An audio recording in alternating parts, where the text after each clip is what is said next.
Shukuru Bwana Yesu Kristo pour le privilège qu'il nous a donné encore ce soir juu ya hii bahati alitupatia tena hii magharibi de se retrouver dans sa présence. kujikuta tena mwepo yake. C'est plus qu'un privilège pour nous. Inakuwa bahati juu yetu, Et je tiens aussi à remercier mon papa na mimi nashukuru mimi napikia tena asante baba yangu pour la confiance et l'amour qu'il a manifesté envers moi, juu ya tumaini na mapendo yenyewe anaonyesha mbele yangu, en me laissant encore une fois de plus la chair. kuniachia tena mara nyingine mimbadi yake. En tout cas, que Dieu vous bénisse, papa. Baba Mungu akubariki. Et je remercie aussi chacun de vous. Na mimi napikia asante kwa kila mmoja wenu. Lorsque j'étais passé ici pour donner la parole, Wakati nilipita hapa nje kuleta la fois neno, passée, mara ilisha kupita, juste après, tout au long de cette semaine, kisha tu kando kando ya ile juma j'ai eu des appels, nilipata mamwito, j'ai eu des messages, nilipata maujumbe, d'autres m'ont vu face à face. pengine baliniona uso kwa uso. En tout cas, c'était des félicitations, Balikuwa na baraza nipatia des mafelicitation, encouragements. balikuwa nipatia nguvu. Personnellement, quand j'essaie de revoir ce que j'avais dit ou ce que j'avais prêché l'autre Mimi ya fois, wakati mimi naona bile mirubiri wala bile milisemaka ile siku, j'essaie un peu de comparer avec toutes vos félicitations et bili autres. bilinganisha na ile mafelicitation yote Je mlimpatia, vois il y a l'incompatibilité. niliona bilipatana, Parce qu'il y a l'incompatibilité. abikupatane Parce qu'il n'y avait pas quelque chose de grand. kwa sababu hakuwa kitu kikubwa, Mais par la fin, j'ai compris na kumwisho mimi nielewa que c'était juste un acte d'amour que vous avez témoigné envers ma personne. ilikuwa tendo tu ya mapendo yenyewe limunionyesha. Que le Seigneur, Dieu vous bénisse richement pour ça. Bwana Mungu mbariki njoo ya ile. Que Dieu vous bénisse. Bwana Mungu mbariki. Prenons nos Bibles Chukue Biblia yetu dans le livre d'Éphésiens. mkitabu cha wa Efeso, Nous allons lire à des endroits différents. tasoma mafasi mbili ya kuachana. Nous allons commencer avec Éphésiens Tutaanza na wa Efeso, et après nous prendrons encore Philippiens. kumwisho taiba tena wa Filipo. Éphésiens chapitre 6, Efeso sura ya 6 verset 18. mstari wa 18. Faites en tout temps par l'Esprit toutes sortes de prières Mfanye kwa wakati yote muro maombi et de supplications. na maombolezo, Veillez à cela avec une entière persévérance mkeshe na ile na maendeleo yulu, et priez pour tous les saints. na muombe njoo watakatifu bote. Prenons aussi Philippiens. Tebe tena wa Filipiens, Philippiens 4, Filipiens 4 versets 6 à 7. mstari wa 6 na 7. Ne vous inquiétez de rien, Musujunike kwa kitu, mais en toute chose, lakini kwa kila kitu faites connaître vos besoins à Dieu par de prières et des supplications, mwambie Mungu mahitaji yenu na maombolezo yenu avec des actions de na grâce. matendo ya shukrani, Et la paix de Dieu qui surpasse toute intelligence na neema ya Mungu yenyewe napita akili yote gardera vos cœurs et vos pensées en Jésus-Christ. muishike moyo wenu na wazo ndani ya Yesu Que Kristo. Dieu ajoute ses bénédictions à sa parole. Bwana Mungu ongeze tena baraka ya usoma neno lake. Nous allons prier. Tutaomba. Dieu bien-aimé, créateur du ciel et de la terre, cet après-midi, ô Seigneur, c'est plus qu'un privilège pour nous d'être dans ta présence. Alors que nous sommes venus, Seigneur, pour la prière, comme nous l'avons toujours chanté, ô Dieu, que notre prière n'est pas pour le plaisir de ce monde, mais nous prions, ô Dieu, parce que toi, tu nous as dit dans ta parole que c'est la prière qui nous garde loin de la mondanité. C'est la prière qui nous garde loin de toutes les mauvaises choses de ce monde. Et en venant auprès de toi, ô Dieu de gloire, tu as dit que c'est lui qui s'approche de toi doit croire que toi, Dieu, tu existes, que tu es le rémunérateur de ceux qui te cherchent. Or, la foi vient de ce qu'on entend, et ce qu'on entend de la parole de Dieu. Ce que nous voulons donner ici, ô Dieu, ce n'est pas la parole de l'homme, ce n'est pas la parole d'une personne, mais c'est ta parole à toi. Nous avons besoin, Seigneur, de ton esprit. Envoie-nous ton esprit, l'esprit d'en haut et la puissance d'en haut pour neutraliser tout esprit qui est ici. Domine sur chaque chose et donne, Seigneur, la parole selon toi-même que tu veux. Ne laisse pas, Seigneur, personnellement parler, mais viens, Seigneur, parle au travers de moi. Je ne sais rien, Seigneur, je ne sais comment orienter les choses, mais tu es mon appui, tu es mon espérance. Commence ce service avec nous et termine avec nous. Tout pour ta gloire, au nom de Jésus-Christ. Amen. Amen. Que le Seigneur vous bénisse. Bwana Mungu mbariki. Nous sommes venus pour la prière, tulikuwa nje ya maombi. comme pasteur l'a annoncé le dimanche. Sasa ile mchungaji alitangaza mjuma Et sur base de ça, na kupitia yule ya ile je voulais parler sur quelque chose en rapport avec la prière. na mimi nilipenda kusema kitu kufuatana na maombi. J'ai un petit message ici que j'ai intitulé Niko na ujumbe hapa ile miliitwa Les étapes d'une prière efficace. mahatua ya maombi ya nguvu. Les étapes d'une prière efficace. Mahatua ya maombi ya nguvu. Je n'ai pas grand chose à donner ici. Ishina kitu kikubwa ya kuleta hapa. Tout ce que je vais lire ici, Yote ile tasoma hapa nous l'avons déjà entendu. tushakuisikiaka. Et pasteur nous a déjà donné l'éclaircissement sur ça. Aisha kutupatia éclaircissement yule ya ile. Mais la parole de Dieu ne vieillit pas. Lakini neno la Mungu haizekake. Et à chaque fois elle est donnée, Na kila mara wanaileta il y a toujours une puissance qui accompagne cela. kunaelaka uwezo yenyewe nasindizaka ile. Les étapes d'une prière efficace. Mahatua ya maombi ya nguvu. Nous venons de lire dans Ephésiens là où Paul est en train de nous dire Natokea kusoma kwa Efeso pale Paulo yuko nenda kutambia que nous devons prier en tout temps tunapaswa kuomba wakati yote et à n'importe quel endroit. na mafasi yote. Et là nous comprenons Pale tunaelewa que la vie d'un enfant de Dieu maisha ya mtoto wa Mungu est caractérisée de la prière. inakuwa yenye kusindikiza na maombi. Et la prière que nous faisons, Na maombi tunafanya ce n'est pas seulement à l'église, haina tu kanisa, mais c'est partout où on peut se ni retrouver. fasi yote tuwezikuta, Que ça soit à la maison, ikwe kunyumba, que ça soit sur la route, ikwe mbalabala, même à bord d'un véhicule. hata ndani ya gari. Si tu es poussé à prier, Kama nasukuma kuomba, un véritable enfant de Dieu mtoto wa kweli wa Mungu doit toujours prier. anapaswa kuomba. Et Frère Branham nous dit, Na ndugu mama ametuambia dans la prédication, l'arche, un type de Christ. katika maombi arshe ni mfano ya Kristo. L'arche, un type de Christ. Sanduku ni mfano ya Kristo. Prêché le 22/5/1955. Yenye kuhubiriwa le 22/5/1955. Paragraphe 50. Paragraphe 50. Frère Branham dit ceci. Ndugu mama anasema hivi, En priant constamment, mkuomba tu na zamiri yote, Dieu déversera plus de l'esprit et de la puissance sur son église et son peuple. Mungu atamwanga roho na uwezo mkanisa yake. Donc en priant d'une manière constante, Mkuomba na ukazisha, Dieu déversera son esprit et sa puissance sur l'église Mungu atamwanga roho yake na uwezo yake yule ya kanisa, pour que notre foi soit élevée loin au-dessus de tous les problèmes de la vie. njia ya imani yetu nyanyue yulu ya mambo yote ya Et maisha. quand nous comprenons bien cette écriture, Na kama taelewa hii msemo mzuri, donc ce n'est pas une prière au hasard, haina maombi ya bure tu, c'est une prière constante ni maombi ya ukazisha. qui fera ce que Dieu envoie sa puissance, Ile nafanya Mungu atuma uwezo yake, fera ce que Dieu déverse son ile esprit, tafanya kwamba Mungu atuma roho et yake, cela va prendre notre foi na ile tabeba imani yetu pour nous enlever jua à kutunyanyua tel point munukta que nous puissions dominer tous les problèmes de la vie. tawale mambo yote ya maisha. Chacun de nous a son problème, Kila mmoja yote kuna mambo, chacun de nous a ses épreuves. kila mmoja kuna Mais majaribu. pour que nous puissions dominer toutes ces Jua choses-là, tutawale bile vitu vyote, nous devons avoir une vie de la prière. tunapaswa kuwa na maisha ya Et maombi, pas n'importe quelle haina prière, maombi yoyote, mais une prière constante. lakini maombi ya kukaza. Et là, Dieu élèvera notre Na foi. pale Mungu atanyanyua imani yetu, Nous allons dominer tout ce qui sera devant nous. tutatawala vyote vitakuwa mbele Que yetu, ce soit la maladie, ikuwe magonjwa, que ce soit les épreuves, ikuwe majaribu, tout ce qui peut se présenter devant yote nous. yote kusimama mbele yetu. La prière constante Maombi ya va kukazisha nous donner la foi itatupatia et imani nous allons dominer na tout cela. tutawala vitu vyote.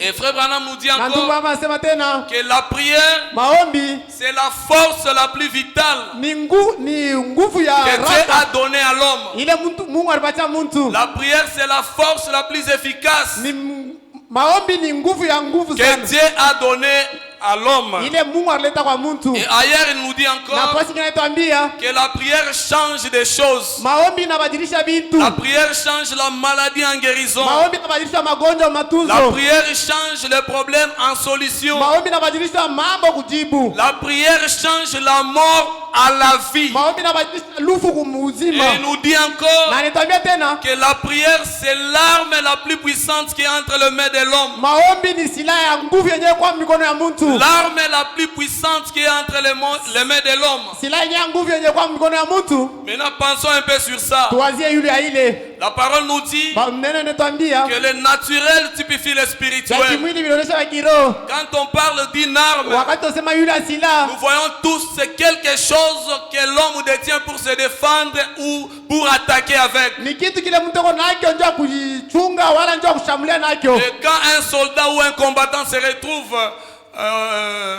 devant un combat, Mwenye kwa askari wala mpiga vita il se retrouve dans la bataille wala nilikuta muvita, et il détient l'arme. anashika silaha Cette arme c'est pour attaquer avec, na ile silaha njoo kushambulia pour nayo, se défendre njoo avec. kujikinga nayo. Maintenant, qu'est-ce qui arrive après? Haya ni nini nafika baadaye? Si la personne Kama mtu ou ses combattants wala ule mpigaji ne sait pas utiliser bien l'arme, asijua kutumikisha ile silaha, on peut la battre, wanaweza kumuua, on peut les tuer, wanaweza kumuua. non pas parce qu'il manque l'arme, Hapana, njoo anakosa mais silaha, parce qu'il ne sait pas utiliser l'arme lakini qu'il asijua détient. kutumikisha ile silaha. Et dans le spirituel aussi c'est la même Nayo chose. mkiro ni kitu kimoya Le kimoya. Branham nous dit que l'arme c'est la puissance. Anasema ni Il uwezo dit que l'arme c'est quelque chose de puissant ya que nous kwamba avons.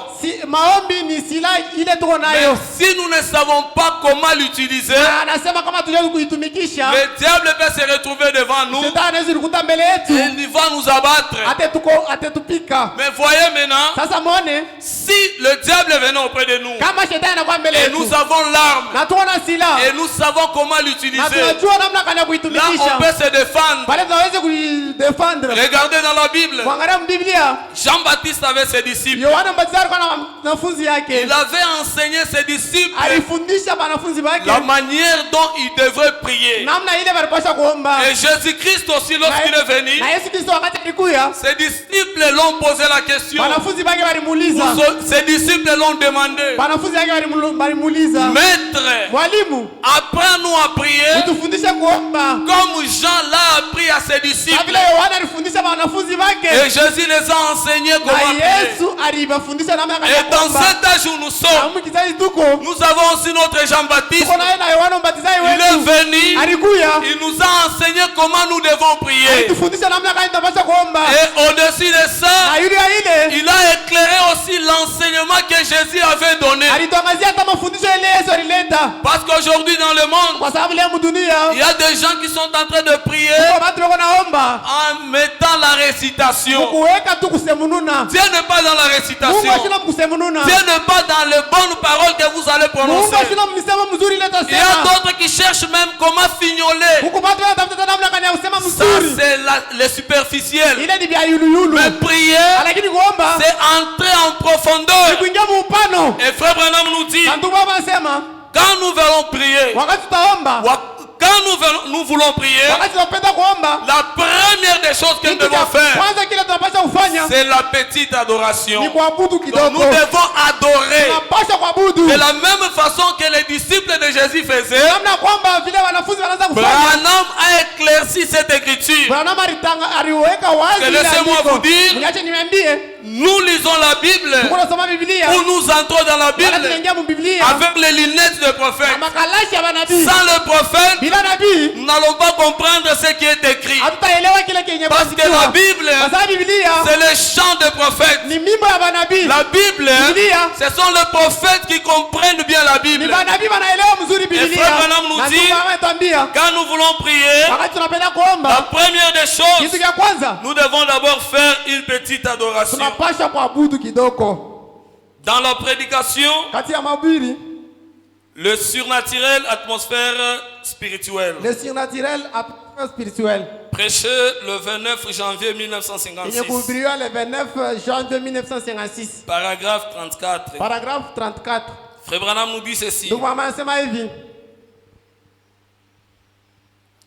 Les hommes et les femmes qui vivent sont mal compris. banamuke na banaume banaelewa mbaya. Saisissez-vous cela. Munashika ile, Ils deviennent particuliers. banakuwa ba upekee. Ils n'entendent plus des choses du monde. Abashike tena vitu vya dunia. Ou même s'ils entendent, Na kama hata banasikia vile ils ne vitu, prêtent plus attention. abebuweke angilisho. Ils avancent tout simplement. Beko naendelea tu. Dieu n'a jamais mis cela dedans pour rien. Mungu ashawekaka ile kwa bure. Écoutez maintenant. Musikie. Frère Branham nous dit, Ndio wanasema Dieu ne vient jamais de façon hasardeuse. Mungu ashiku yake tu kwa kubatisha. Dieu ne vient pas par chance. Mungu ashiku yake tu kwa bahati. Dieu ne vient pas par hasard. Mungu ashiku yake tu kwa bure. La prière n'est pas un peut-être. Maombi yana kuzania. La prière est une chose sincère. Maombi ni kitu cha uhaki. Prier, c'est parler à Dieu. Kuomba ni kusema na Mungu. Prier, ce n'est pas s'agenouiller, Kuomba na kutonga magoti. fermer les yeux Kufunga macho. et penser à votre lessive Na ou au kuwaza. travail que vous faites. Na kuanzia manguo ya kusafisha wala Et ya kazi dire, unafanya na kusema Seigneur, aide-moi Bwana et aide John. Bwana unisaidie na saidia John. Et guéris Madame Jones et ainsi de suite. Na tuza Madam Jones na kadhalika. Ce n'est pas ça prier. Haina ile kuomba. Ça, c'est réciter des paroles. Ile ni kusemna tu mamisemo. Mais prier, Lakini kuomba c'est entrer dans une atmosphère où vous réalisez que vous êtes dans la présence de ni Dieu. kuingia muhali mule utafumulia kwamba kwa mwepo ya Mungu. Et alors, vous Napali. entrez dans la plus profonde sincérité. Unaingia mupano ya moyo. Tout d'abord, Kwanza vous offrez une petite adoration. unatoa kwanza kuabudu. C'est ce que Frère Branham nous dit. Ndio ile ndio Nous ametambia. sommes venus pour la prière. Tunakwanja maombi. Et nous parlons des étapes d'une prière efficace. Na tunasema yule ya maombi ya nguvu. Et Frère Branham nous dit, Na ndio ametambia. quand nous nous mettons à genoux pour prier, Wakati tunatoa magoti. la première des choses, Kitu cha kwanza nous devons faire d'abord une petite adoration. tunapaswa kuabudu. Maintenant écoutez, Sasa mshikie. aujourd'hui il y a des gens Leo kuko batu qui sont en train de réciter cette petite penye adoration. beko nasemuna ile kuabudu. Dieu ne voit pas les superficiels. Mungu ashone vya Dieu yulu. ne voit pas de petites paroles que tu es en train d'arranger. Mungu ashone ile mamisemo ile unaenda Mais Dieu utengeneza. voit ta pensée. Lakini Mungu anaona wazo Même yako. si tu ne sais pas bien parler, Hata kama yeye kusema, mais Dieu voit le plus profond de ton cœur. Mungu anaona upano ya moyo wako. Souvenez-vous, Mukumbuke. on nous a lu une écriture ici. Bali tusomea andiko hapa. Lorsque Frère Branham ne savait pas encore prier, Wakati ndugu mama shikuye kuomba. il avait écrit juste une lettre. Aliandika tu barua. Et Dieu en Na passant, Mungu il mkupita. avait vu cette lettre. Aliona ile barua. C'est quoi? Ni nini? Branham a manifesté le plus profond de son cœur. Ndugu mama anaonesha upano ya moyo Et wake. cette petite adoration, Na ile kuabudu kidogo. nous devons le faire dans la sincérité. Tunapaswa kuifanya muhaki. Nous ne devons pas être superficiels. Hatuwezi kuwa yuluyulu. Et Frère Branham nous dit, Na ndugu mama ametambia, nous ne devons pas remercier Dieu hatuwezi kushukuru Mungu pour ce qu'il n'a pas kwa fait. vile sikufanye. Parce qu'une petite adoration, Kwa c'est sababu quoi? kuabudu kulongo ni nini? C'est louer Dieu. Ni kunyanyua Mungu. C'est élever Dieu. Ni kunyanyua Mungu. C'est remercier Ni Dieu kumpigia Mungu pour asante ce bien qu'il a fait. kwa vizuri bila tufanyia. Maintenant, regardez quand toi tu te mets à Sasa genoux. angalia wakati wanatanga Cette magoti. petite adoration, tu le fais comment? Ile ya kuabudu kidogo une kufanya namna gani? Qu'est-ce qu'il faudrait faire? Ili pasha kufanya Il nini? faudrait penser à ce que Dieu a déjà fait pour toi. Inabidi uwaze vile Mungu Prenons alikufanyia. exemple même pour la journée Kwa d'aujourd'hui. mfano sie leo. Prenez exemple pour la journée d'aujourd'hui. Kwa mfano sie leo. Est-ce que Dieu n'a pas encore fait quelque chose pour toi? Eti Mungu ashakufanyisha kitu. Dieu n'a pas encore fait quelque chose pour Mungu toi ashakufanyisha kitu juu yako. pour laquelle tu peux le remercier, Ambayo unaweza pour laquelle tu peux le glorifier, ambayo unaweza pour kumnyanyua. laquelle tu peux le remercier. Ambayo unaweza kumpigia asante. Prends exemple même pour 2 minutes. Beba hata mfano Les 2 minutes que tu respires ici, ile mahatua mbili il y unapumzika a hapa. d'autres personnes qui sont en train de payer pour ça. Kuko watu wale wako nalipa Et cha en ile. toi, quand tu te mets à genoux, Ndani yako wakati tu unatoa te magoti. rappelles seulement des 2 minutes que Dieu t'a donné. Unakumbuka tu mahatua mbili ile Mungu Tu alikupatia. trouveras un mot pour élever Dieu. Utapata msemo Tu ndio kunyanyua trouveras Mungu. un mot pour remercier Dieu. Utapata msemo ndio kumshukuru Et Mungu. cela ne sera pas superficiel. Na ile itakuwa yuluyulu. Ça sera la sincérité de ton Ile cœur. itakuwa upano ya moyo wako. Nous ne le faisons pas par le lèvre. Hatuifanye kwa milomo Nous tu. ne le faisons pas par la bouche. Hatuifanye tu kwa kinywa. Dieu voit l'intérieur. Mungu anaona ndani. C'est pourquoi la Bible nous dit Ndio maana Biblia inasema dans Ésaïe 29, Esaïe 29 verset 13. mstari wa 13. Ésaïe 29, verset 13. Esaïe 29 13. La Bible nous dit ceci. Biblia inasema hivi. Le Seigneur dit, Bwana anasema, quand ce peuple s'approche de moi, wakati taifa inakaribia kwangu, il m'honore de la bouche et de l'œuvre. beko naniheshimia kukinywa na kumilomo.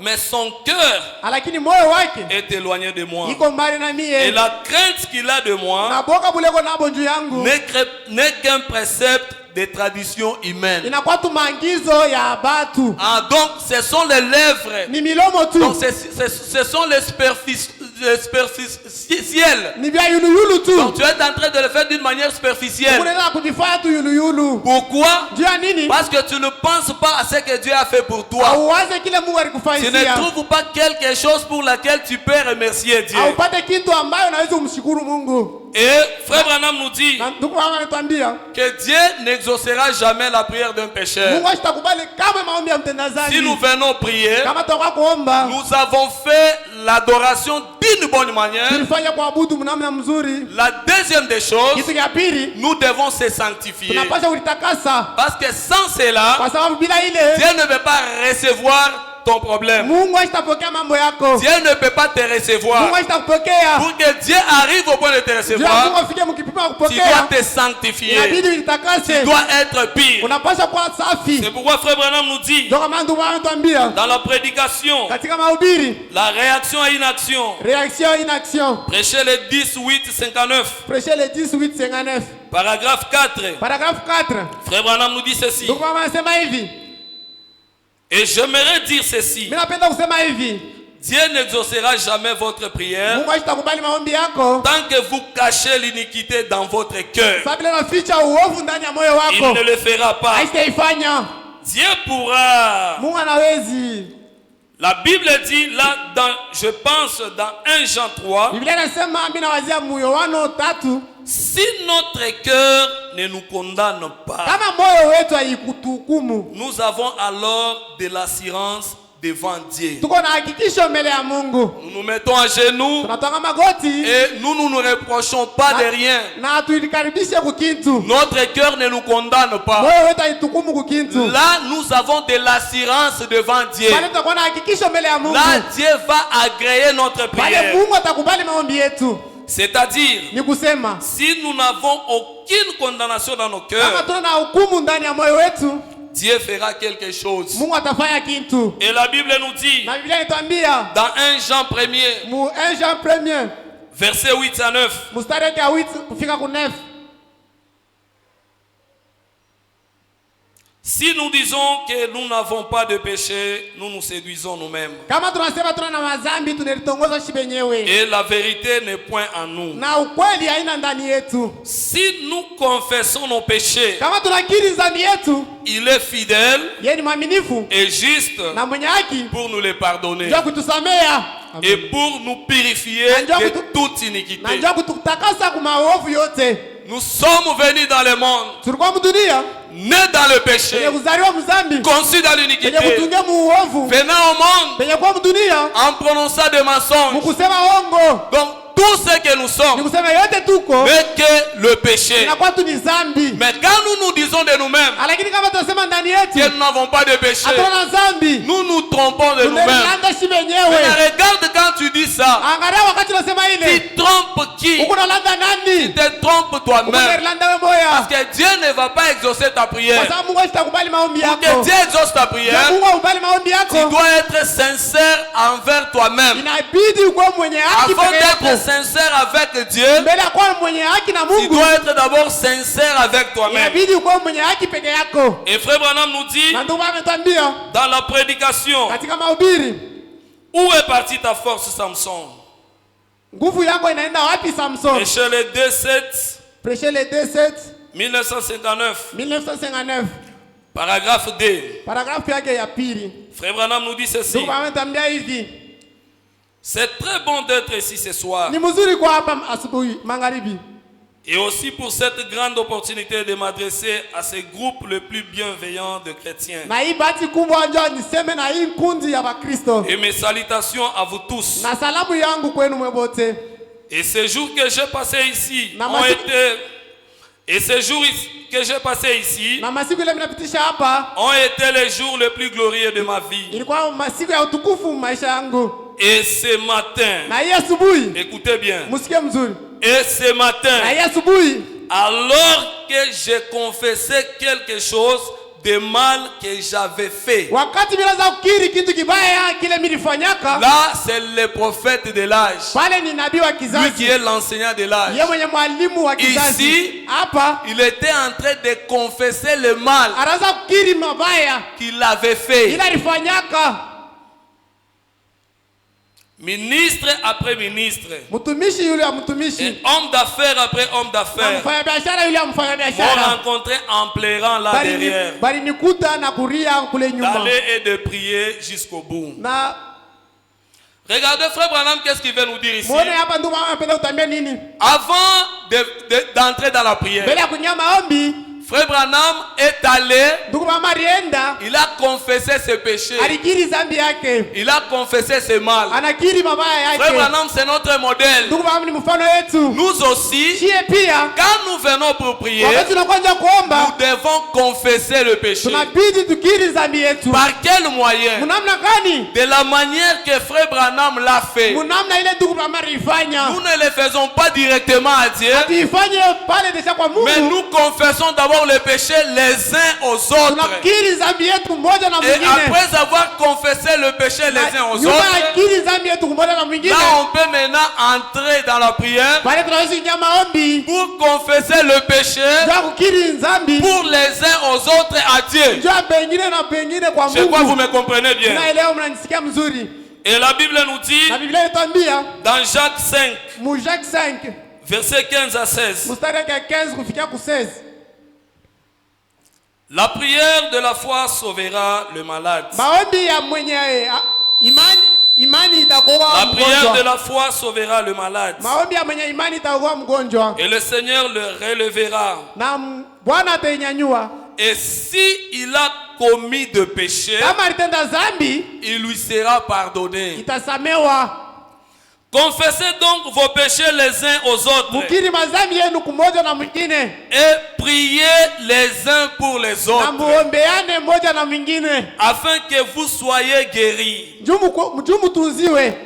La prière fervente du juste Maombi ya mchakazi wa mwenye a haki une grande efficacité. iko na nguvu sana. Nous sommes en train de parler Tuko nasema yulu sur les étapes d'une prière efficace. mumahatua ya maombi ya Et nguvu, la Bible nous dit na Biblia inatokea kutambia la prière du juste maombi ya mwenye haki a une grande efficacité. iko na nguvu sana. Pour que ta prière soit efficace, Jua maombi yako ya nguvu tu dois être juste. inabidi ukuwe mwenye Et haki. pour que tu sois juste, Jua kuwa mwenye haki tu dois confesser le péché. inabidi ukiri zambi yako, Non pas seulement ton péché, hapana tu zambi mais yako, le péché de l'autre. zambi tena ya mwingine. C'est ce que la Bible nous dit. Ndio ile Biblia inatokea Maintenant, la kutambia. question que je peux me poser, Sasa ulizo lile unapaswa kujiuliza, tu es venu ici, unakuya hapa, la parole te dit neno nakwambia que tu dois confesser le péché les uns aux autres. inabidi ukiri zambi ya huyu na Et mwingine, tu dois prier pour l'autre. na utaombea mmoja na mwingine. Tel que nous sommes venus, Na vile tunakuya hapa, nous prions pour nous-mêmes tunaomba et sisi nous wenyewe, prions pour les autres. tutaombea wengine.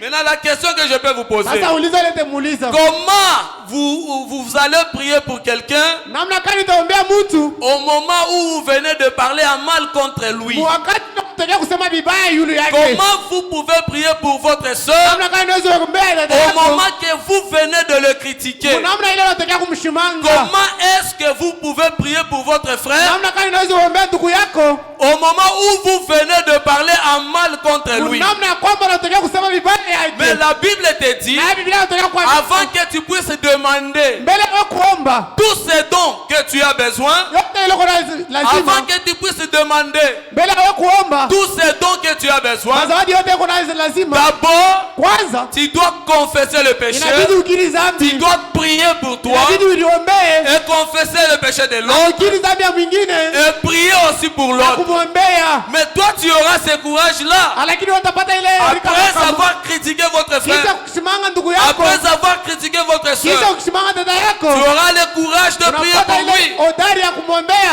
Et laissez-moi vous dire, Na uniache niambie, Frère Branham nous dit, ndugu mama tokea kutambia les critiques, mashimango, la médisance, kubeula, toutes ces choses-là, vitu vyote vile c'est de l'acide sulfurique pour l'église. ni asidi sulfuriki ndio kanisa, C'est de l'acide sulfurique pour l'église. ni asidi sulfuriki ndio kanisa. Dans la prédication, Katika mahubiri Les esprits séducteurs. roho ya utongozi. Prêchez le 24 7 55. Prêchez le 24 7 55. Paragraphe 90. Paragraphe 90. Frère Branham nous dit, Ndugu wangu mnasema, on constate au milieu de bien des gens tunaona kati ya bantu mazuri où il y a des émotions pale kutakuwa mchemuko et tout, ni abiote. on se retrouve avec des commérages Tunerikuta na makabwabwa et des médisances na kubeula et toutes sortes de choses impies. na bitu biote vya buchafu. Frère, Nduku, ça c'est de l'acide sulfurique dans l'église. ile inakuwa ni acide sulfurique Là mukanisa. c'est Frère Branham. Ule ni ndugu Branham. Maintenant la nature nous enseigne. Sasa maumbile ile tufundisha. Regardez d'abord l'acide sulfurique. Muone mbele ile acide sulfurique. Si cela te touche Kama ile seulement, nakugusa tu, que fera ça? itafanya nini? Regardez, Muone. moi j'avais à l'époque j'ai roulé un véhicule là qui était un peu usé. Mwakati mmoja mnaanza kula Il moto fallait ya que je zamani. change la batterie qui était foutue. Inabidi nibadilishe ile bateri Au kwa moment où je devrais changer la batterie, wakati nitafuta kutosha ile je bateri. ne savais pas que l'acide était en train de couler en dessous. Nishikulia kwamba asidi inaanguka chini. J'ai pris la batterie pour changer. Ninaiva ile bateri ndio kubadilisha. J'avais un pantalon jeans. Mimi nilikuwa na sheti ya jeans. En soulevant la batterie, Mkutosha ile bateri. une goutte d'acide Kantonye tu kamoya ka a asidi. touché mon pantalon. Kanagusa tu pantalo yangu. Heureusement, j'étais debout. Kwa ole mimi kwa Et buma. cela a troué le pantalon Na dans le même instant. na ile tobola pantalo paka pale. Prenons maintenant ça. Sasa mbebe ile. Mettons dans le spirituel. Tuweke mkiro. Frère Branham nous dit Ndugu ametambia que la médisance, kubeula le critique, kama kushimanga. toutes ces choses-là, Vitu vyote vile c'est de l'acide sulfurique dans ni l'église. acide sulfurique mkanisa. Et il ajoute encore, Anaongeza tena. il dit, Anasema c'est une puissance démoniaque. ni uwezo wa kidemona. Ah, donc le critique, Ni kusema shimango, la médisance, kubeula, toutes ces choses-là, vitu vyote vile c'est une puissance ni démoniaque. uwezo wa kidemona. Nous sommes venus pour prier. Kwanza kuomba. Nous avons besoin de la puissance de Dieu. Kwa na uwezo wa Mais Mungu. quelle est la puissance que toi tu as amenée dans Lakini l'église? uwezo kanile uleta mkanisa. Parce que Frère Branham nous dit, Kwa sababu ndugu yangu ametambia toutes ces vile choses-là, vitu vyote c'est la puissance démoniaque. pepo ya kidemona. Et quelque part, la Bible nous dit, Nafasi kile Biblia nasema pasteur nous avait lu cette écriture, kutoka tusomee andiko à cause d'un péché, à cause du péché d'une personne, kupitia tu dhambi ya mtu moja Israeli n'a pas eu la victoire. ashikupata ushindi. Je crois je crois que ça doit être dans Josué. Mimi naamini inaweza kuwa mkitabu cha Yoshua.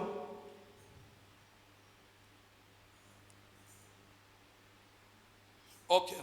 Josué chapitre 7. Yoshua sura ya 7. Prenons même le premier verset. Sema tandiko ya kwanza. Les enfants d'Israël commirent une infidélité au sujet des choses dévouées. Bana Israeli bakafanya infidelite ku bintu bile Les barikatazwa. enfants d'Israël commirent une infidélité Bakafanya infidelite au sujet des choses dévouées par l'interdit. ku bintu byenye barikatazwa. Akan, Akan fils de Carmi, mwana wa Darmi, fils de Zabdi, mwana wa fils Zabdi, de Zerach, mwana wa Zerash, de la tribu de Juda, mkizazi cha Yuda, prit des choses dévouées. akabeba bintu byenye barikatazwa. Et la colère de Dieu Na kasirani ya Mungu s'enflamma contre Israël. ikakuwa yule ya Israeli. Une personne Mtu moya a commis le péché alifanya dhambi et la colère de Dieu na kasirani ya Mungu sur l'église. yule ya kanisa. C'est ce que la Bible nous dit. Jele vile natokea kutambia. Donc nous venons à l'église Ni kusema ya kanisa et la parole nous dit, na neno inatokea kutambia. nous devons confesser le péché les uns aux autres. Inabidi tukiri dhambi yetu kwa moja na Et quand nous mwingine. faisons Na cela, wakati tunafanya ile, Dieu est disponible pour recevoir notre prière. pale uko tayari, Mungu yuko tayari ya kupokea maombi yetu. Comme la Bible nous dit Pale vile natokea kutambia. dans 2 Chroniques 7, Mu 2 Chroniques 7, versets 14 à 15. mstari ya 14 kufikia 15.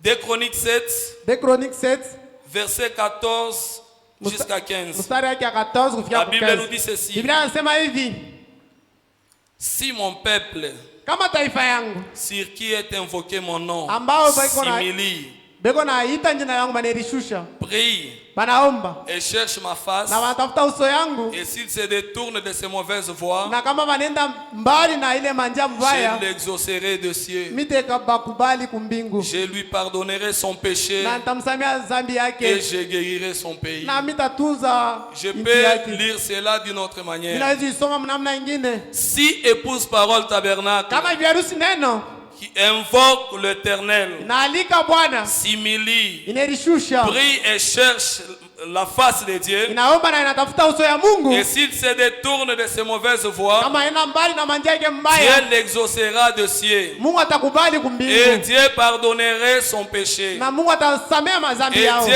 guérira tout celui qui est malade. Na Mungu atatunza wote mwenye kuwa mgonjwa. Il y a des gens qui sont venus Kuko malades. watu wenye kuwa Il y a magonjwa. des gens qui sont venus avec des Kuko problèmes. watu wenye kuwa na mambo. Mais si nous confessons le péché les uns et les Kama autres, tunakiri mazambi yetu mmoja na mwingine, si nous nous humilions kama tunarishusha dans la présence de Dieu, na muwepo ya Mungu, tu n'as pas quelque chose de bon à présenter à Dieu. kuna kitu kizuri ya kuonesha Mungu. Souvenez-vous de Jésus-Christ, ce qu'il avait dit. Mkumbuke kile Yesu Pour alisemaka. les deux gens qui étaient dans le temple, Ya watu wawili walikuwa mwekalo. il y avait un pharisien Kulikuwa et il y mfarisayo avait un publicain. na mkosa kodi. Mais que faisait le pharisien? Na yule mfarisayo, Le pharisien est arrivé dans le temple. mfarisayo alifika mwekalo, Il était en train de se glorifier. anaanza kulitukuza. Il était en train de présenter ses bonnes actes à Anaanza Dieu. kuonesha matendo yake mzuri kwa Et Mungu. Dieu n'a pas reçu sa Na prière. Mungu ashikubali maombi Mais yake. le publicain, Lakini mule mkosa kodi, lorsqu'il était arrivé dans la présence de wakati Dieu, alifika mwepo ya Mungu, il a vu qu'il était indigne. aliona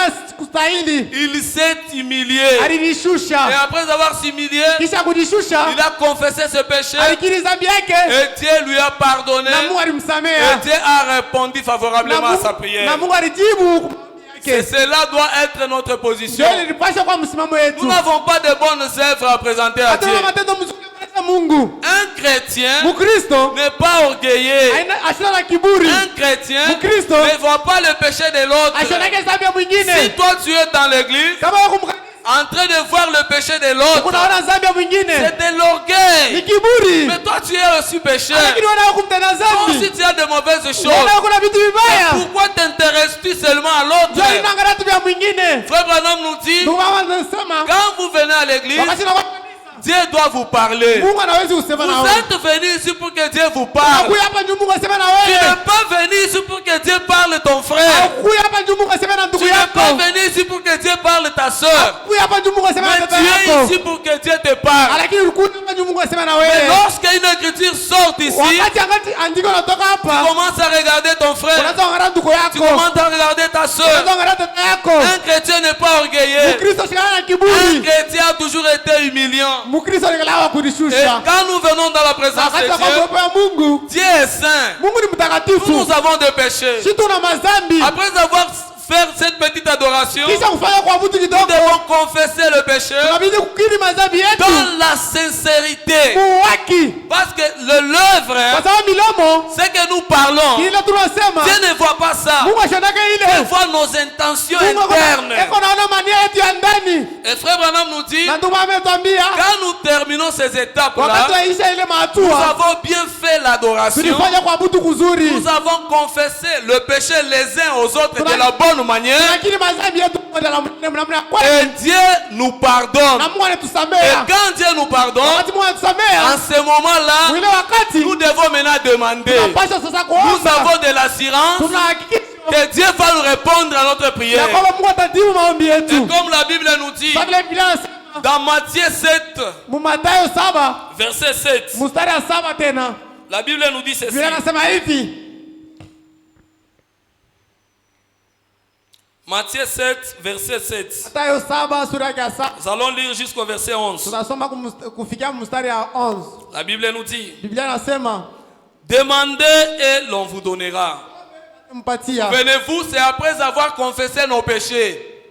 Après avoir confessé nos péchés, Kisha kwa mazambi yetu, là maintenant il y a l'étape de demander. pale peko hatua ya kuomba. Demandez et l'on vous donnera. Muombe watampatia. Cherchez et vous trouverez. Mtafute mtapata. Frappez et l'on vous ouvrira. Mpige watamfungulia.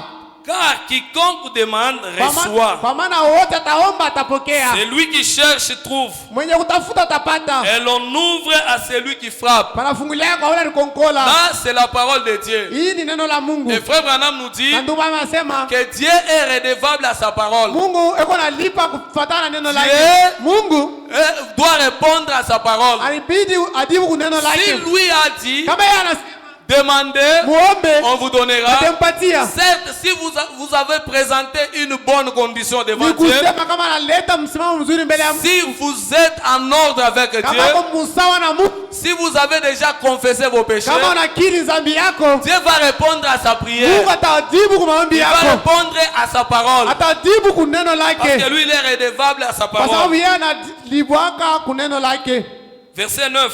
Mstari ya 9. Lequel de vous donnera une pierre à son fils Ani katikati yenu atapatia jibu kwa mwana wake. s'il lui demande du pain, Kama anamuomba mkate ou s'il lui demande un poisson? wala akimwombe Lui samaki donnera-t-il un serpent? atapatia nyoka?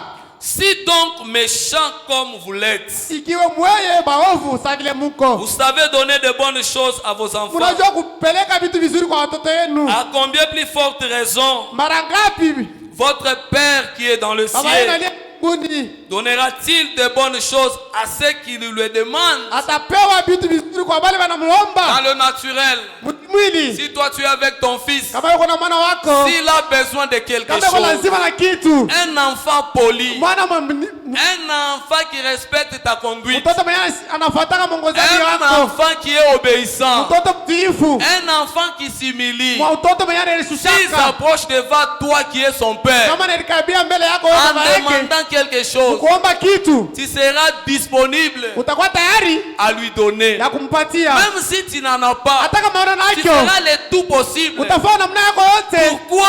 Jua nini? Parce qu'il a un bon Kwa sababu comportement. kuna tabia Parce mzuri, que c'est un enfant correct. kwa sababu ni mtoto mwenye Il haki. est de même dans le Ndio spirituel. vile tena mkiroho, Notre Père Céleste, baba yetu ile si mbinguni, nous sommes justes, kama tuko mwenye haki, si nous avons la vérité en nous, kama tuko na ukweli ndani yetu, il est disponible pour nous donner ce que nous le anakuwa demandons. tayari kutupatia vile tutamuomba. Et Frère Branham nous dit, Na ndugu mama tuambia dans la prédication, katika mahubiri Jéhovah Jireh, Yehova ile prêchez le 12 2 61, prêcher le 12 261 paragraphe 29. paragraphe 29. Si jamais Dieu répond une fois à votre prière, Kama tu Mungu anajibia hata mara moja kwa maombi yako, vous êtes alors sûr qu'il est un Dieu qui répond à la prière. pale unakuwa na hakikisha kama ni Mungu anajibu kwa maombi.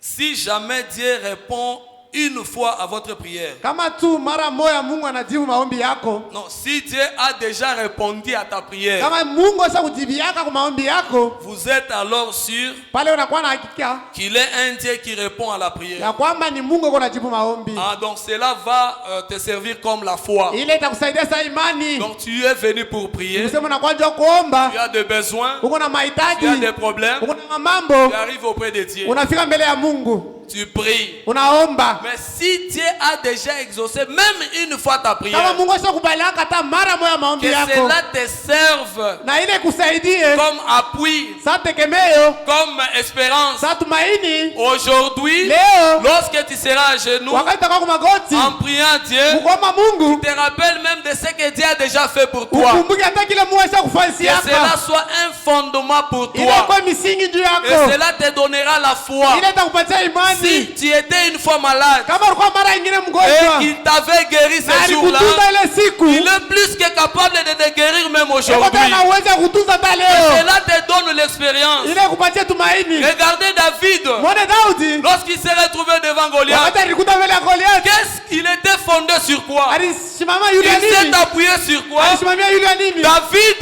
Daudi il s'est appuyé alisimamia de l'espérance qu'il avait avec son Dieu. kuonya yenye alikuwa na Mungu wake. Lorsque le roi Saül Wakati mfalme voulait Sauli lui donner toutes ces choses-là, alipasha kumpatia vile il vitu voulait lui vyote, donner les armes. alipasha kumpatia masilaha. David n'a pas su supporter. Daudi asikuvumilia ile. Pourquoi? Juu ya nini? Parce que Saül avait son Kwa expérience. sababu Sauli alikuwa na tumaini yake. David aussi avait son Daudi expérience. alikuwa na tumaini yake. Lorsque David s'est rappelé Wakati Daudi alikumbuka qu'il était en train de paître les troupeaux, anaanza kulisha makondoo. un lion était venu. Ursu moja ilikuya. Il a déchiré les lions. Ilibamba ule nyama na L'ours est venu. Ursu Il a alikuya. déchiré l'ours. Et Alipasua ule quand il ursu. s'est rappelé de Na wakati ça, alikumbuka ile, il a répondu, alijibu. cet incirconcis, Ule mwenye kushupa je vais utaandika. l'abattre. Nitampika. Il a eu la foi. Pata imani. Pourquoi? Jua nini? Parce qu'il s'est rappelé de ce que Dieu avait fait pour Wakati lui. alikumbuka kuibira Mungu alimfanyia. Il avait dit à Saïl, Alimwambia Saulo, le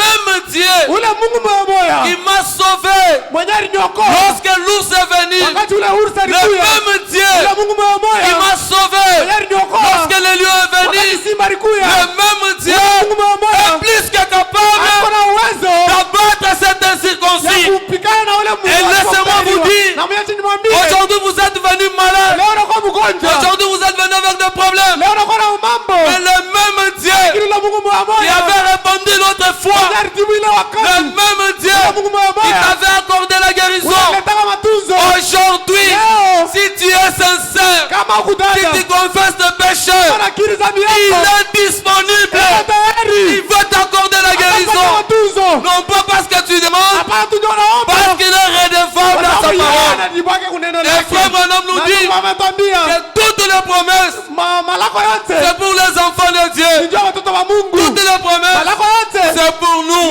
yetu. Regardez, Muone la Bible nous dit, Biblia inatoa tout celui qui est en Jésus-Christ, wote wako ndani ya Yesu il Kristo. n'est pas encore dans sa lignée. Ashatana muukizi. Tout celui qui est en Jésus-Christ, wote wako ndani ya Yesu il Kristo. devient l'héritier. Anakuwa murithi. L'héritier de quoi? Murithi wa nini? L'enfant d'Abraham. Mwana wa Ibrahimu. L'héritier de toutes les promesses de la Murithi Bible. wa malako yote ya Biblia. Et la Bible nous dit Na Biblia inasema que nous allons posséder tutashika toutes les portes de nos ennemis. milango yote ya Que maadui. ce soit la maladie, Kwa magonjwa. que ce soit les épreuves, Kwa majaribu. que ce soit les chômeurs. Nous avons le pouvoir, Kuna uwezo. nous avons la capacité Kuna uwezaji. de défier le diable. Kupigana na shetani. Quand il se tiendra devant nous, Atasimama mbele yetu. nous allons l'affronter. Tutaenda Non pas kwake. par notre force, Hapana kupitia nguvu mais yetu. avec la promesse de Lakini Dieu. na malako ya Mungu. Il est plus que capable aujourd'hui Eko na uwezo de leo vous accorder ya kutupatia tout ce dont vous avez yote besoin. ile tuna Le lazima. problème c'est quoi? Mama ni nini? Frère Branham nous dit, Ndugu ametambia. d'habitude, Ali d'habitude, desturi nous recevons tunapokea c'est à quoi nous nous attendons. bila tukudarichunga. Aujourd'hui tu es venu, Leo ulikuya. tu t'attends à quoi? Unajua kunini? Aujourd'hui tu es venu, Leo ulikuya. tu as besoin de Kuna quoi? lazima ya nini? C'est sur base de ce que tu as besoin, Kupitia kile uko nako Dieu lazima. te donnera Mungu cela. atakupatia ile. L'autre ne va pas recevoir à ta place. Mwingine atapata nafasi Personne ne yako. priera pas à ta place. Hakuna mtu atapata nafasi Mais yako. demandez, Lakini muombe, Dieu vous Mungu donnera. Et atampatia. frère Branham nous dit, Ndugu ametambia. quand nous voulons demander, Wakati tunapenda kuomba, nous devons demander de grandes choses. inabidi tuombe vitu Nous vikubwa. devons demander de grandes choses. Inabidi tuombe vitu vikubwa. Tout est question de choix.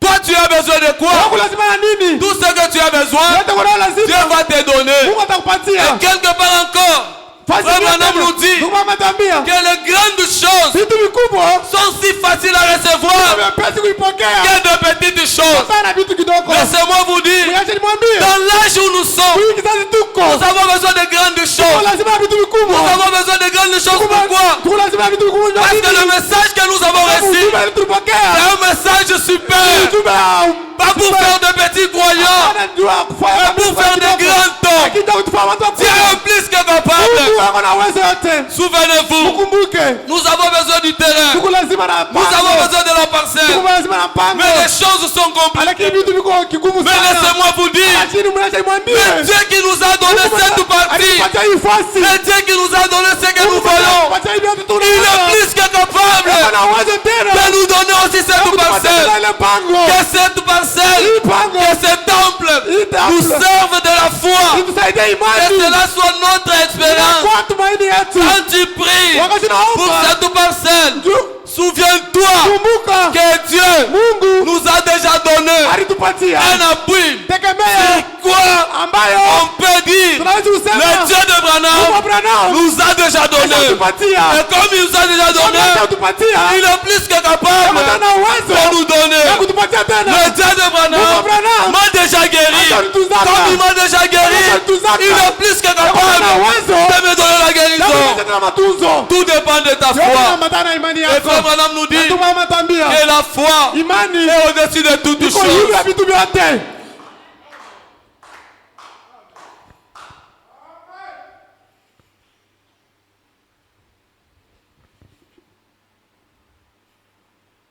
La foi est au-dessus de toutes choses.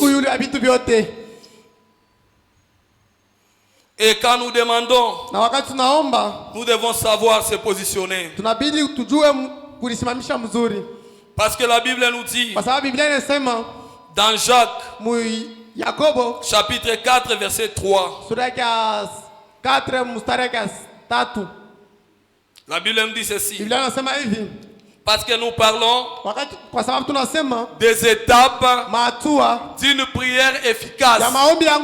Et Frère Branham nous dit, quand nous devons demander, nous devons avoir le fondement de la parole. Pourquoi? Parce que Dieu ne répond pas aux désirs, mais Dieu répond aux besoins.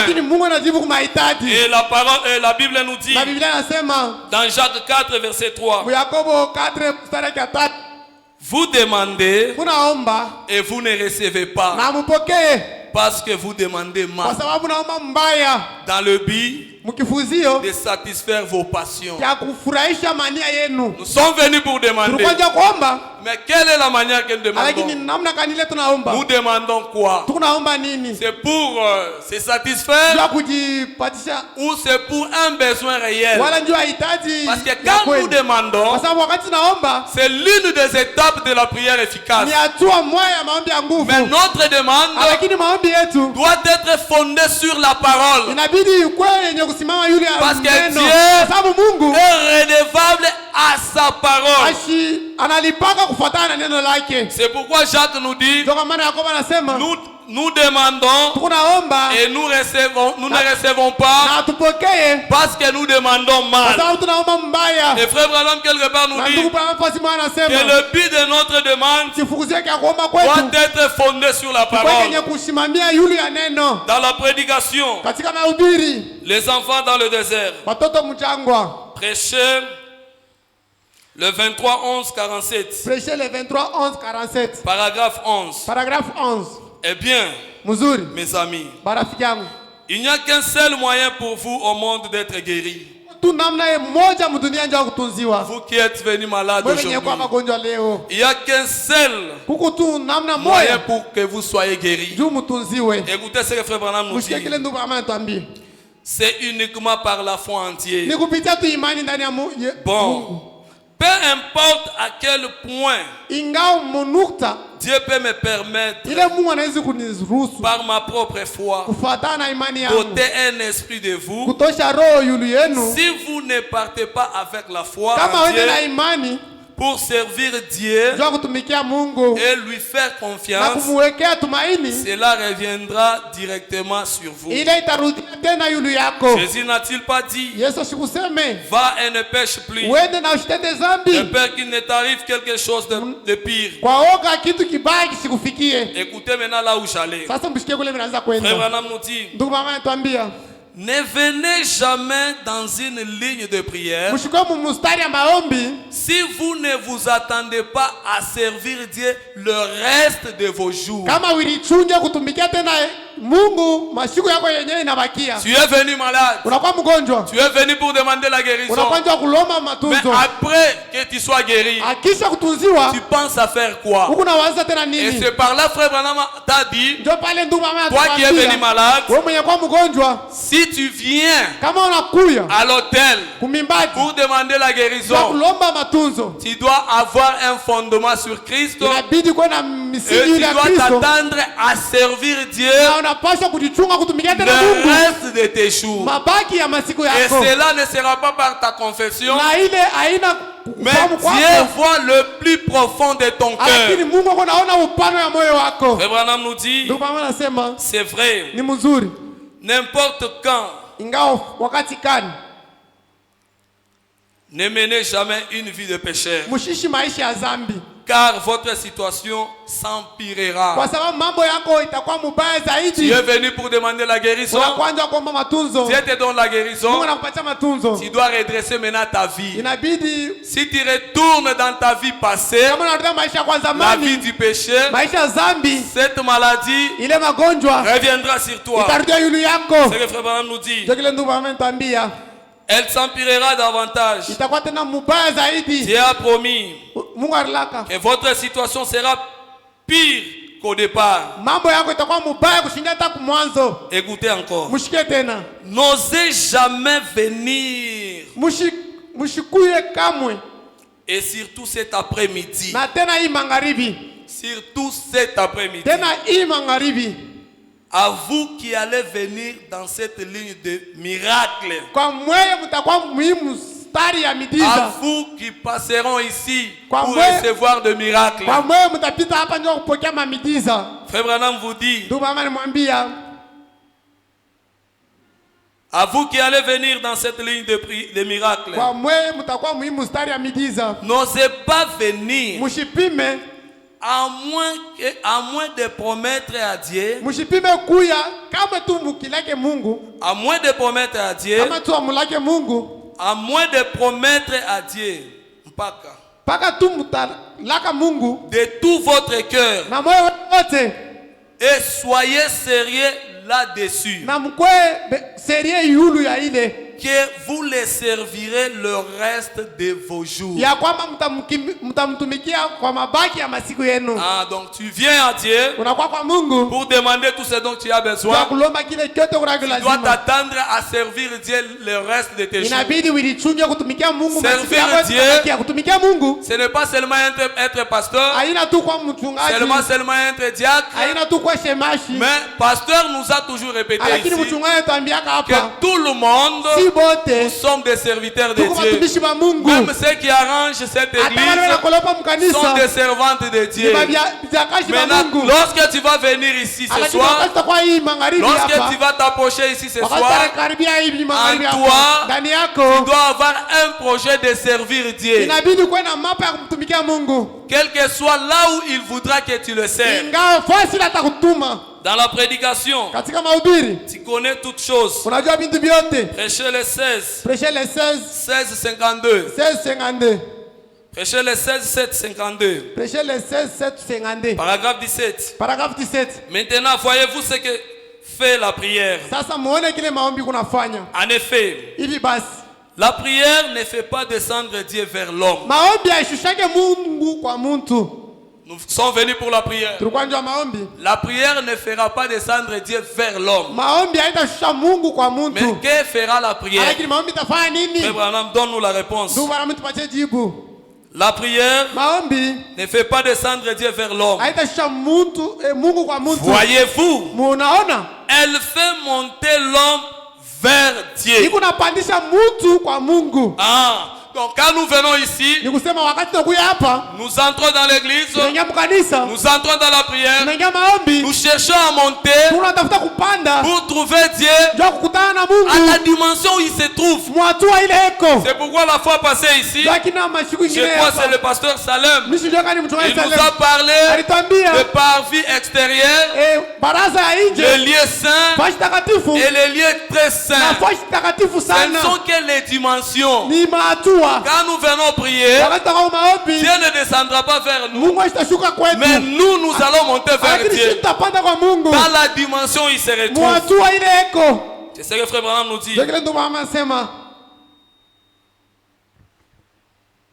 Voyez-vous, Mnaona? lorsque vous priez, Wakati mnaomba, vous perdez de vue ces choses terrestres.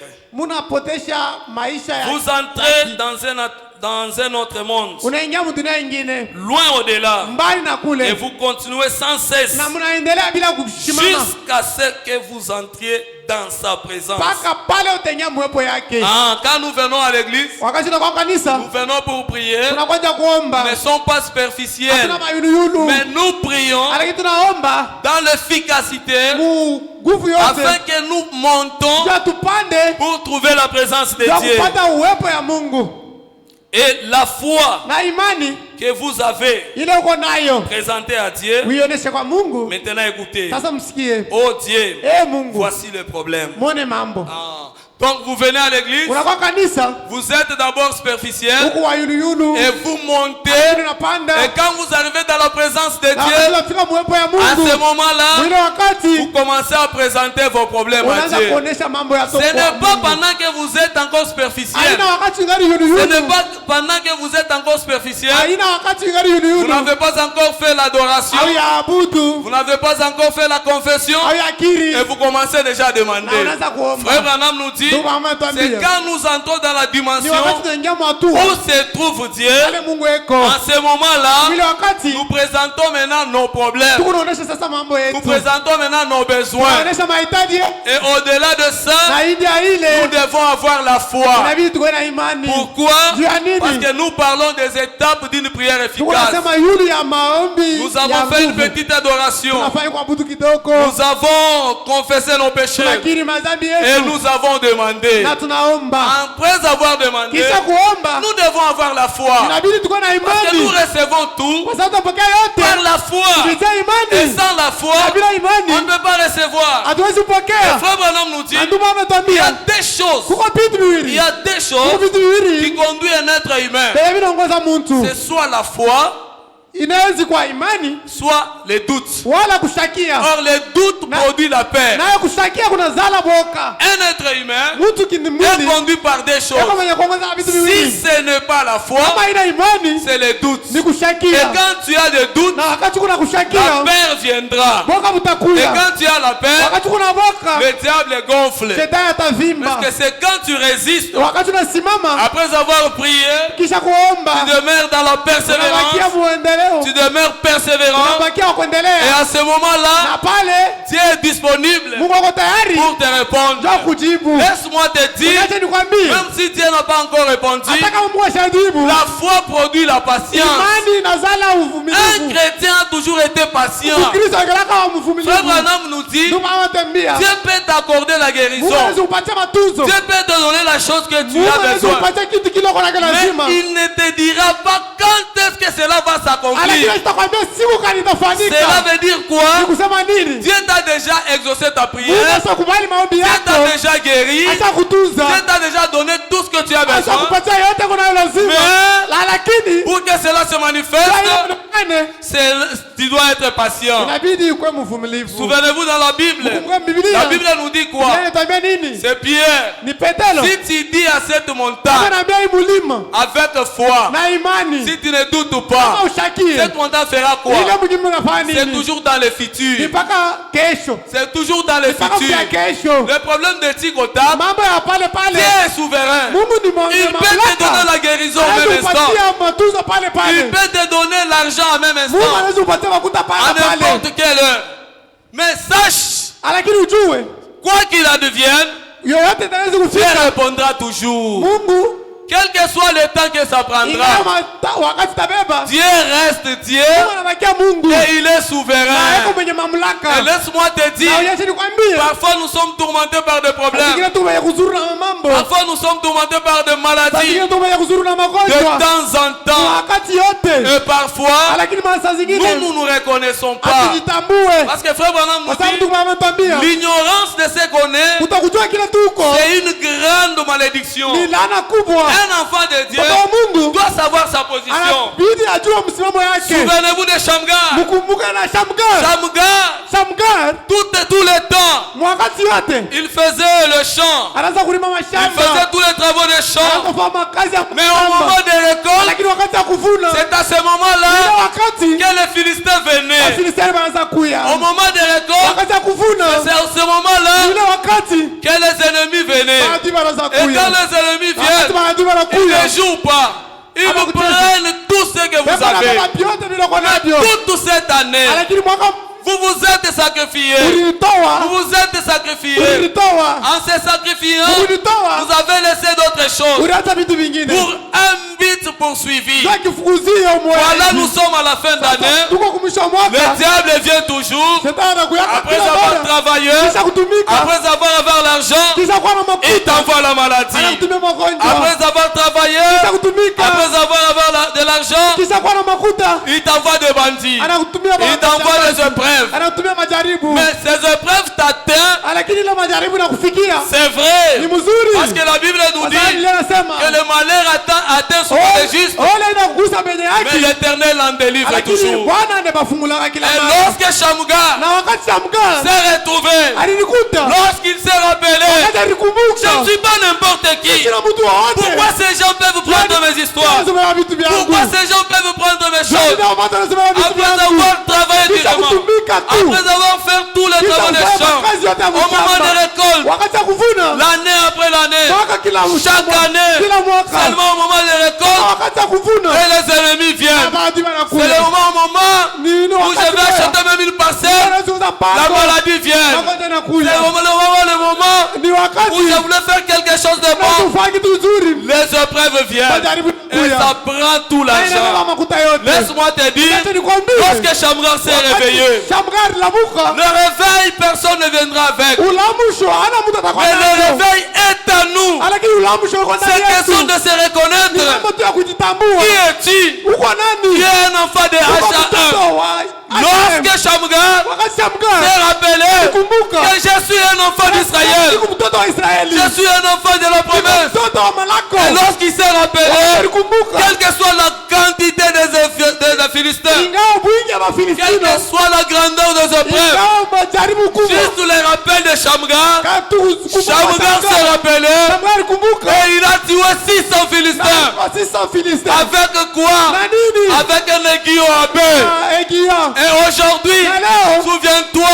que toi, Ouais. tu es plus que Shamgar. Unapiga toa Shamgar. Parce que Shamgar Sababu Shamgar. était sous le sang de taureaux et de Chini ya boucs. ng'ombe Mais na toi, tu mbuzi. es sous le sang de Jésus. Wako chini ya Il y a les promesses. Uko Malako. Les promesses sont attachées à toi. Yenye kuambatana na wewe. Frère Branham nous dit, Ndugu ametambia. nous devons se connaître. Tunapaswa Et kujitambua. aujourd'hui, je suis venu pour te Na dire leo mimi nakuja que tu kukwambia. es plus que Shamgar. Unashinda Tu Shamgar. es un enfant du roi. Mtoto mfalme. Tout ce dont tu as besoin, Uko na lazima. tu vas les trouver. Utavipata. Le problème, c'est quoi? Mambo ni nini? Pasteur nous a lu une écriture. Ndugu mama Et il nous a dit alitambia que si nous mangeons kama tunakula la pire parole, neno safi qui est la semence yenye originaire, kwa mbako ya mwanzo tout ce dont nous avons besoin, lazima cela est à nous. ina iko ndani Et yetu. quand la pire parole est à Na nous, wakati neno safi iko ndani c'est la yetu. divinité est à Ni nous. Mungu Et quand la divinité est à Wakati nous, Mungu ndani si yetu. nous prenons ces paroles et nous mettons cela dans la bouche, Tunaweka mkinywa. ce n'est pas toi qui parles, Haina wewe unasema. c'est la divinité. Ni Mungu. Laisse-moi te Acha dire, nikwambie. même Jésus, Hata Yesu. lorsque Frère Branham nous dit, Ndugu anatuambia. lorsqu'il était sur la terre, Wakati alikuwa hapa il dunia. était 100% homme. Alikuwa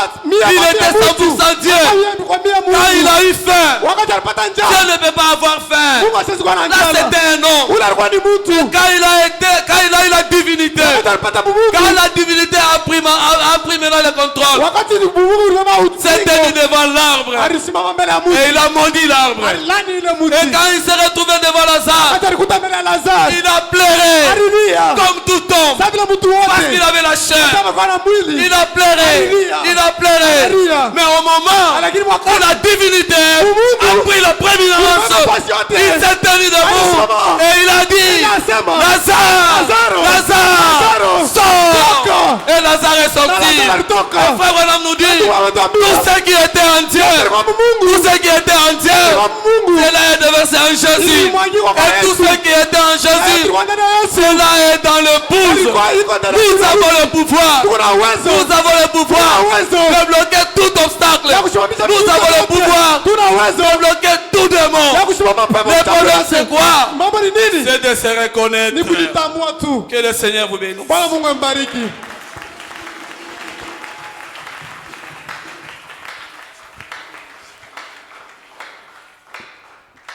Que le Seigneur bénisse. Bwana Mungu ambariki.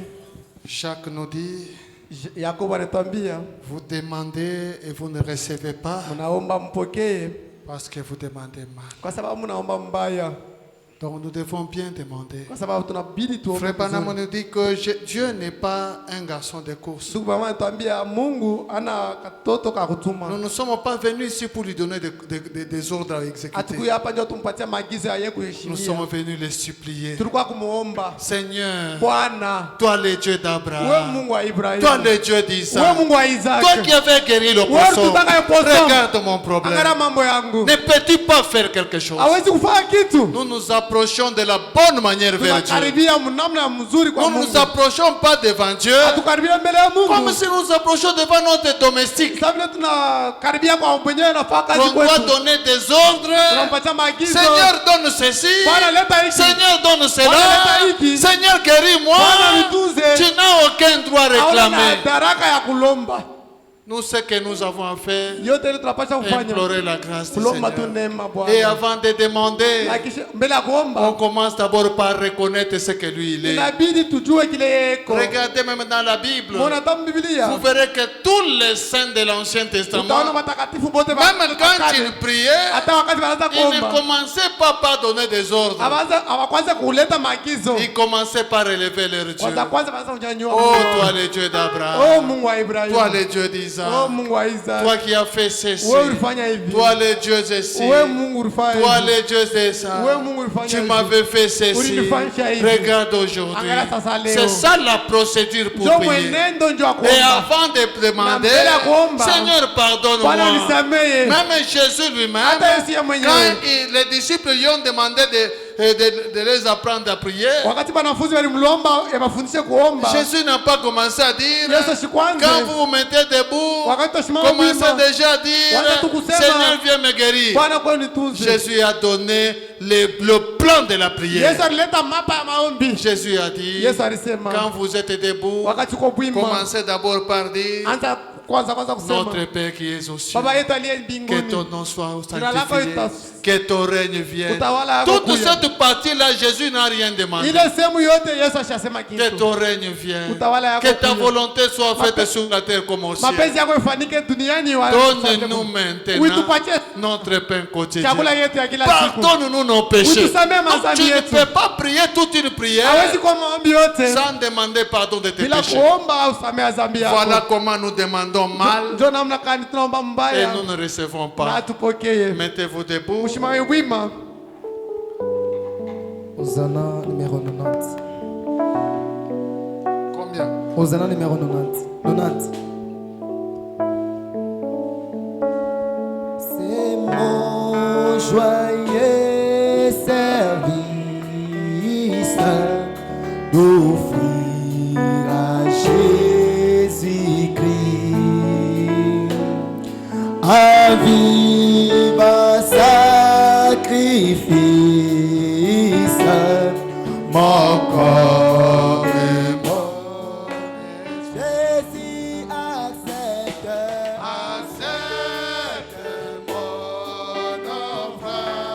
Mon offrande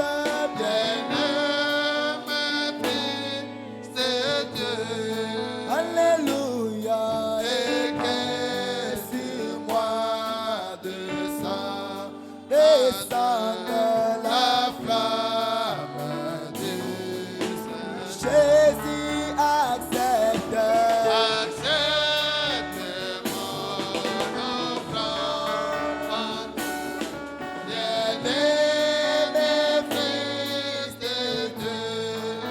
Alléluia.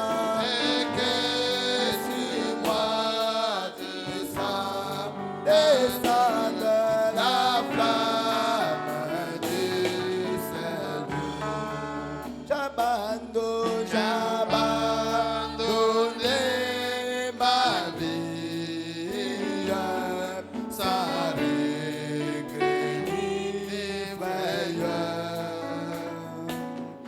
À ta grâce infinie, ô mon libéré. Oh Jésus, accepte. Mon offrande, bien-aimé Fils de Dieu. Alléluia. Et que sur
Oh Jésus, accepte.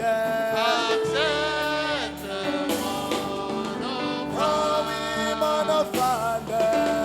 Bien-aimé Fils de Dieu, Oh oui, alléluia. et que sur moi descend Descende. ta flamme. Prions tous le Seigneur. Tuombe bote Bwana. Jésus soit mon maître, pardon ça acheté. À toi seul je vais être et pour l'éternel. Oh Jésus, accepte mon offrande. Oh oui, mon offrande. De mes fils de Dieu. Alléluia. Et que sur moi descende la flamme vive. Oh Jésus, accepte. Oh oui, mon offrande, de mes fils de Dieu. Alléluia, et que sur moi descende la flamme du salut.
Alléluia, je vais dire toujours, le Seigneur m'aime, le Seigneur m'aime, il est, oh Alléluia, je vais dire toujours, le Seigneur m'aime, le Seigneur m'aime, il est amour. Pour ta ma peine, ma lourde chaîne, pour ta ma peine, j'étais perdu.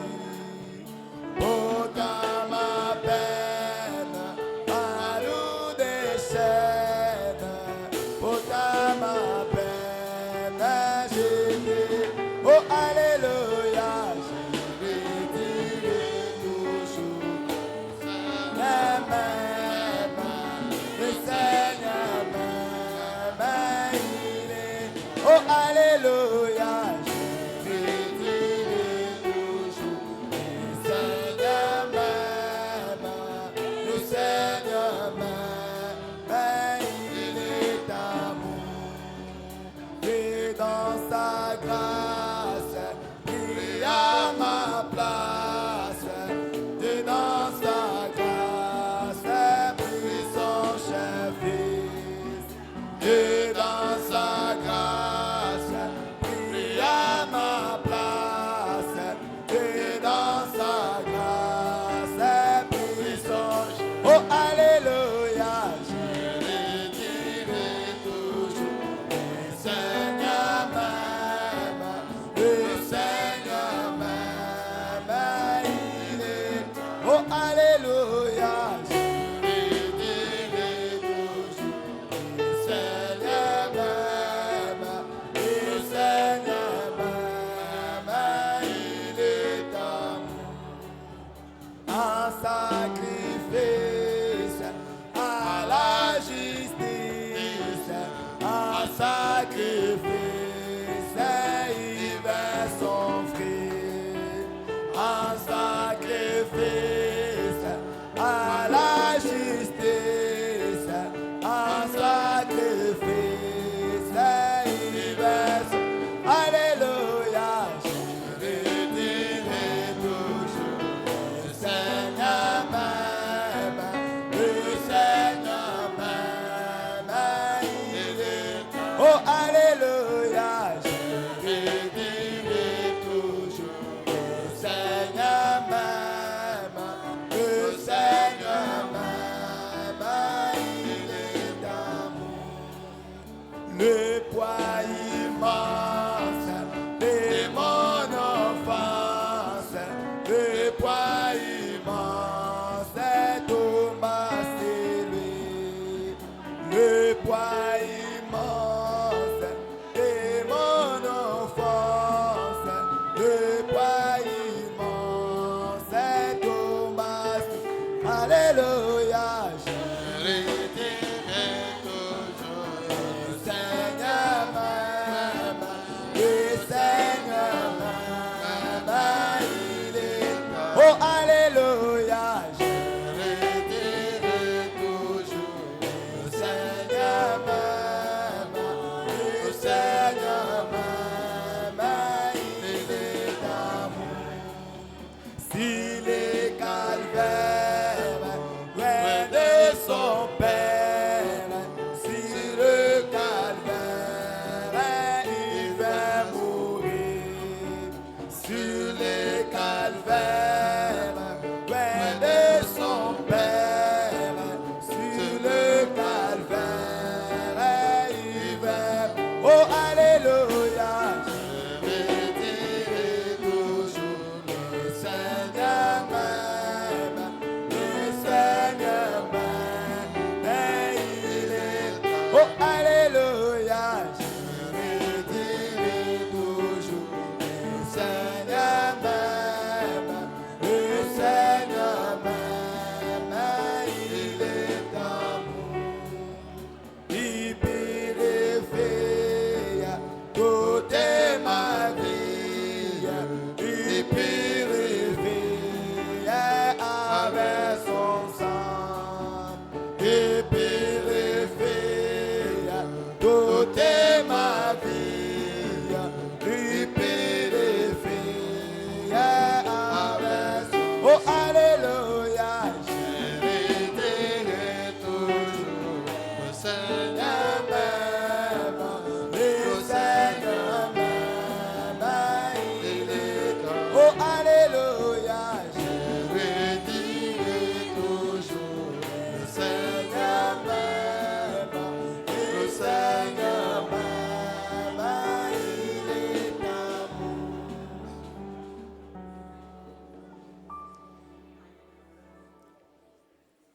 Notre Dieu et notre Maître, Mungu wetu na mwalimu wetu, toi le Seigneur Jésus-Christ, wewe Bwana Yesu Kristo, toi l'alpha et l'oméga, wewe Alfa na Omega, toi qui nous as visité ce temps de la fin dans la wewe chair humaine, tembelea wakati ya mwisho mwili ya tu es kimutu. le même hier, aujourd'hui et éternellement. Uko sawa sawa leo, kesho hata Tu n'as milele. jamais changé. Au ya baridi Tu es Hauna l'incomparable. wakulinganisha. Comme nous venons même de chanter, Sababu tutakataa kuimba. je redirai toujours que toi tu m'aimes. Nitaisema kila mara ya kwamba ananipenda. Et ton amour, c'est un amour Na insondable, mapenzi yako haina ya un kutosha. amour incomparable. Mapenzi yako haina ya kulinganisha. Les gens de ce monde peuvent dire qu'ils nous aiment, Watu wa dunia wanaweza kusema mais wanatupenda. personne ne peut nous aimer comme toi. Lakini hakuna mtu anayetupenda sawa Toi, wewe. tu nous aimes quand nous faisons le bien. Wewe unatupenda wakati tunafanya Tu vizuri. nous aimes même quand nous t'achoppons. Unatupenda wakati Tu tunakuarisha. nous donnes toujours l'invitation Unatupatia hapa que kaliko. venez à moi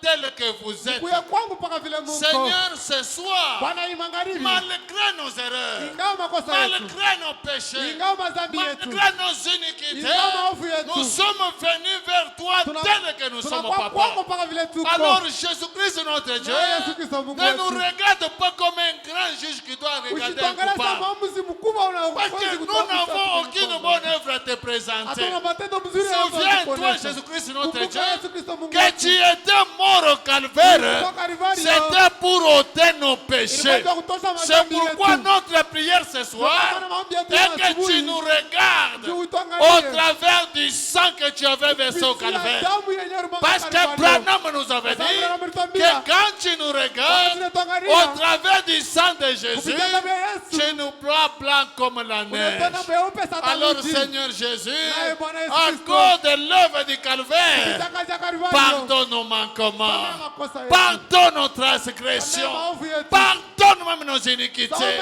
hata maovu Il est yetu. même dit dans ta parole Naye anasema hata que maneno tu yako, es l'Éternel uko wa qui milele, nous pardonne même de nos iniquités. mwenye anasamehe hata maovu Alors yetu. papa, Naye Baba, à cause de l'œuvre du kupitia calvaire, kazi ya Kalvari, pardonne chacun de nous, samehe kila Seigneur. mmoja wetu. Nous sommes des hommes nés dans l'iniquité, Tuko watu wenye kuzaliwa mwili conçus mwovu, dans le péché, nés dans le wenye kuzaliwa péché, mwili Père éternel. dhambi.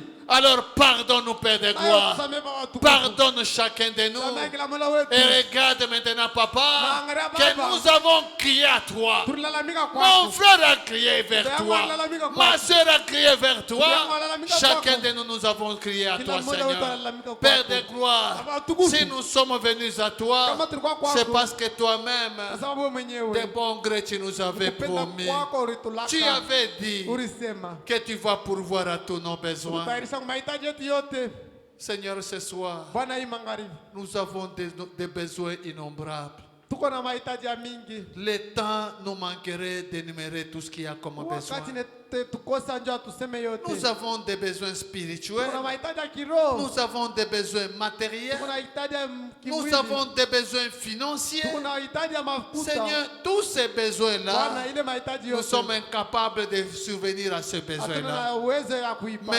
nous croyons Lakini tunaamini que toi, Jésus-Christ, wewe Yesu Kristo tu es le mari capable. uko Bwana wa Et uwezo. comme tu es le mari Kwa vile uko Bwana wa capable, uwezo, viens pourvoir chacun de nous, kuya Seigneur. utayarishe, Viens pourvoir chacun de nos Pères Tout-Puissants. kuwa utayarishe kwa kila mmoja Chaque wetu. fois, nous t'avons toujours vanté. Kila mara tunakutapaka. Nous avons toujours dit que tu es capable, Tunasema uko na que tu es uwezo. le grand médecin, Uko mganga mkuu. que tu es Jéhovah Uko Yehova Jireh. Jireh. C'est le temps maintenant, Ni papa, wakati sasa, de Baba, prouver à nos ennemis ya kuonesha kwa que adui tout wetu, ce que nous disons yote ile là, tunasema, c'est la réalité. ni ukweli. Nous regardons dans la Bible, Tunaangalia papa, Biblia, nous Baba. voyons que tu avais conduit les enfants d'Israël Uliongoza watoto wa tout Israeli. droit vers la mer rouge. Mpaka mbele ya Oh bahari Père nyekundu. éternel, Baba milele. quand ils étaient devant cette mer rouge, Wakati walikuwa mbele ya hii bahari les nyekundu, Égyptiens Baegyptiens pouvaient penser que c'était la fin de tes walibidi enfants. kuwaza kwamba ilikuwa Mais ni mwisho c'est wa watoto devant yako. la mer rouge Lakini mbele ya que mer toi, Dieu, tu es descendu Ile wewe Mungu et ulishuka. tu as prouvé que tu es réellement